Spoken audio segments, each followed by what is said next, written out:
भवाना जामेबाद और अमीनपुर बंगला में खाद का मसनूई बहरान पैदा हो गया है। डीलरों ने खाद की खुद साख्ता कीमतों पर फरोख्त शुरू कर दी है। ब्लैक पर किसानों को कंगाल करने लगा है। ये रिपोर्ट देखिए।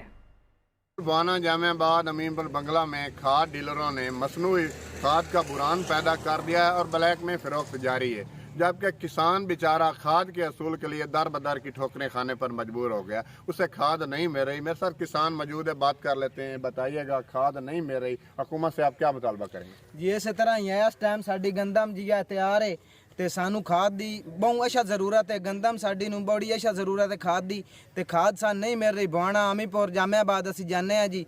रेट असल गवर्नमेंट दा है जी 2250 रुपया ते सानू 2600 3000 तू मुश्किल नाल किदू कोई एक अद्धी बोरी लभदी है। जे अगर लभे भी तो मतलब सफेद पोषण अगे पीछे दे दें। खाद इस तरह बड़ी इन्हां कोल पई हुई है ते सारे डीलर मशवरा किया है भाई असां ब्लैक च देनी है ते सानू खाद नहीं मिल रही। जी बिल्कुल, किसानों की बात आपने सुनी। इनका कहना है कि हमारा हुकूमत पाकिस्तान से मुतालबा है कि हमें खाद अगर टाइम पर आज ना मिली तो मैं गंदम का बुरान पैदा हो जाएगा।